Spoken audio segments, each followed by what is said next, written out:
found out the heartbreaking secret behind my boyfriend's fear of children haunted by tragic niece past. I, 27F, have been with my boyfriend, 28MJ, for 5 years. We've both been very close with each other's families, and we've even talked about marriage. However, one touchy subject is children. Whenever we discuss it, he gets kinda standoffish. He doesn't really dismiss the idea though, it's just that he doesn't seem invested. I've always wanted kids, and he just always says he's fine with whatever makes me happy. Ever since, I've been content with this situation. However, things escalated during this holiday season. Our setup has always been that Jay spends Christmas Eve and dinner with my family, then I spend Christmas Day with his family. This was the first Christmas I'll spend with my first and only niece, 2F, Anna. She spent her first Christmas in the hospital due to her health condition, but she's okay now, so I made sure to spend a lot of time with her. We played a lot, we opened gifts together, and I even reenacted Anna's favorite storybook using her favorite doll. We even had matching outfits. My sister, 30F, Amy, thanked me for giving her and her husband some relief from childcare the entire day. However, Amy also said she noticed that Jay, who was just either sitting on the couch watching me or helping my mom with the dishes, was kinda distant with Anna. I told her I've also noticed that before, and I just chalked it up to maybe Jay was hesitant and awkward to play with Anna because he feels he's just my boyfriend. Then Amy said she won't mind, since she and her husband already treat Jay as part of our family. I then went back to Jay and encouraged him to play with Anna and help us set up her new dollhouse, but he said he's not feeling too well. He ended up drinking a few more beers and stayed on the porch by himself, scrolling on his phone. I didn't press harder and thought he might really just be feeling under the weather. I just want to add for context that Jay isn't an alcoholic. He's a sweet, wonderful, funny man who's sometimes broody and deep in thought, but he's never abusive, manipulative, or moody, and he only drinks on special occasions. The next day, on Christmas Day, we had lunch with Jay's family. Afterward, I volunteered for cleanup to help Jay's mom, 62F, Mary, and brother, 31M, John. Jay's family was the best any significant other could ever ask for.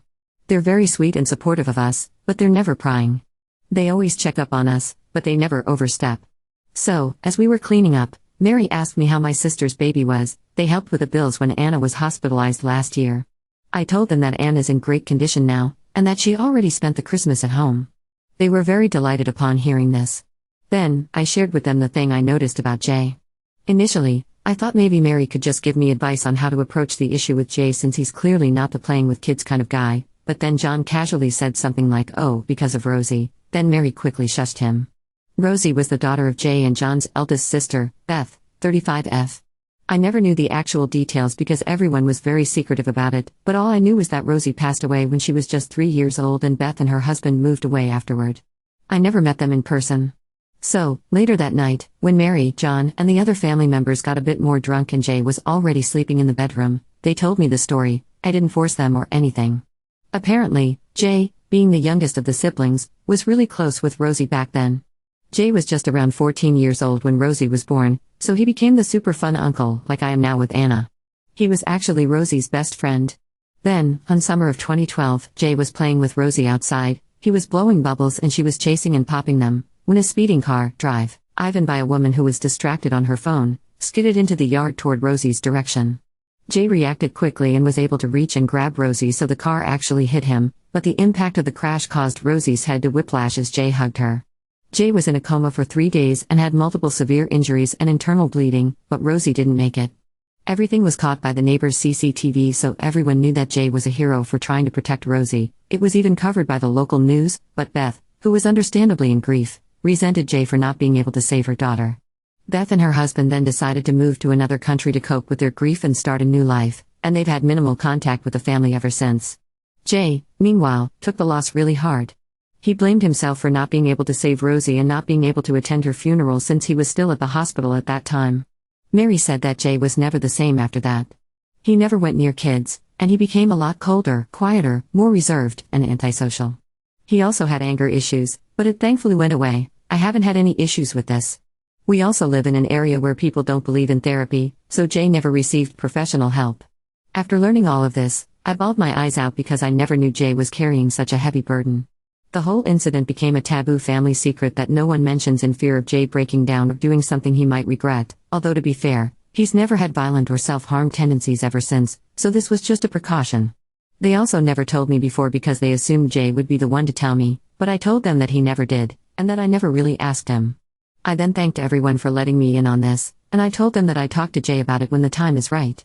They understood it, and they said I could just ring them up if I need help or support in any way.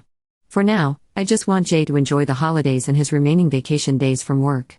Now, I don't really know how to start with him. I know seeking professional help to process all the trauma and grief, even if it's been over a decade ago, would be the top priority, but I don't know how to bring it up to him. I don't even know when is the right time to bring it up. Update 1. Since learning about Rosie and posting here on Reddit, I've been so conflicted about what to do. A lot of you had opposing opinions, and all of them had merit, but knowing Jay and how he'd most likely react, I chose to keep it a secret until I find the perfect time. What I didn't anticipate was that the perfect time would come in the form of a pregnancy scare. Back in January, I had a false positive. Everything happened so quickly within a day. I had a roller coaster of emotions, but bottom line was that I'm not pregnant after all. When Jay got back home that night, I knew I had to tell him everything. I told him I had a pregnancy scare, but he has nothing to worry about since it ended up being negative.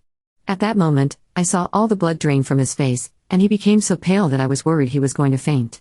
I was holding his hand, and he became so sweaty and cold and shaky. He rushed to our refrigerator to get some water, and it was obvious he was spiraling really hard.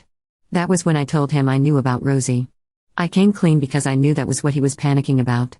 I assured him that I'm by his side, and he could react however he wanted to. I repeatedly apologized for disrespecting his trust and lying to him for weeks. I also asked him to please not be mad at his family because they meant well when they told me. Throughout all of it, I couldn't really read Jay's expressions. I wasn't sure if he was about to scream out of anger or burst into tears. I told him that we don't have to talk about it any further if he doesn't want to, but I'd be willing to listen and support him whenever he's ready. His only response that time was him asking me if I wanted to break up with him, which confused me. I told him of course not, then we hugged, then he said he needs some time to process everything before we discuss it, which I respected. For the rest of the week, we tried to interact like nothing happened, but everything was awkward since there's this huge thing hanging between us. Part 2, the talk the following weekend, which was 8 days after, we finally sat down and talked about everything. He started by apologizing for not telling me sooner, but he revealed that his last girlfriend dumped him after he told her about Rosie. He said he was so relieved after I reassured him that I wouldn't do that. He then told me that it was something that's been weighing him ever since, and he's confirmed that he never sought or received professional help. However, he said he's very much open to doing that, but he didn't think he's ready yet. He also said he's afraid to go down that path because it might release some inner demons and drag me down with him. Another thing Jay told me was that ever since Rosie was born, he felt an instant and deep connection and a sense of responsibility for her, even when he was just a teenager that time. He said that having Rosie in his life made him realize how much he wanted to be a father when he's older. However, since the incident, he's afraid of messing things up again, so he never really considered having kids from then on despite really wanting to do so. I then reassured him that we're on the same page on this. Although I also want to have kids with him in the future, I don't want to force it on him when he's not yet ready. He also said that whenever he sees me with Anna, my niece, he gets kinda jealous because he wants to join us every time. However, he constantly reminds himself to keep his distance just to be safe. I told him he doesn't have to worry about that, and that he's more than welcome to join us if he wants to. I also told him that my sister and the rest of my family actually considers him a part of our family, just to reassure him more. Jay tried to lighten the mood by joking and saying now that I know everything about him and still didn't break up with him, I could finally expect a proposal anytime soon. We both had a good laugh, but we agreed to wait for his recovery first before getting engaged or discussing our future family. Part 3, Beth. During our discussion, Jay also had another heartbreaking revelation. He said that during the height of the pandemic, Beth's husband, Brian, reached out to him. Brian said that Beth had COVID and was confined in a hospital, and that he was already running low on funds due to bills and unemployment. He also said that Beth had been almost catatonic since Rosie's passing. She had been resistant to any outside and professional help, but she was institutionalized for about a year after a self-harming incident. For the past decade, she'd been cold, distant, and withdrawn from society. Apparently, the rest of Jay's family also knew about all this, but again, they just swept it under the rug. To be fair, they had been helping Brian by sending financial aid to support Beth, but their version of the story was that Beth had just gone low contact since they moved. Also, to be very clear, Jay said that Beth never blamed him for what happened to Rosie, although he initially felt that way when he was younger. It was more of their parents interpreting and spinning things a certain way to avoid tarnishing their family's reputation, but when Brian reached out to him directly years ago, he started to understand better. However, he still hasn't processed everything, and he still partly blames himself for the whole thing.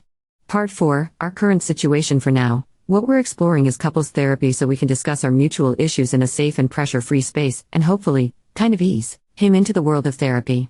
We've already found the perfect therapist to help us, and we've now had 6 sessions with her. From what I can tell, Jay seems a lot happier and less burdened. We've also had homeworks from our sessions, and Jay was even the one reminding me to do them. Right now, I'm just hoping that he becomes ready enough to open up about Rosie so he can heal and recover from his trauma. Not for me, but for his mental and emotional well-being. No rush though, all in his own time. Also, Jay has no social media, but I showed him the original Reddit post I made. He spent like 3 hours reading through all the comments. It was the first time I saw him get teary-eyed because he never expected so many people giving him support and saying kind words to him. He was extremely overwhelmed by everyone's kindness, so we're both grateful to all of you for that.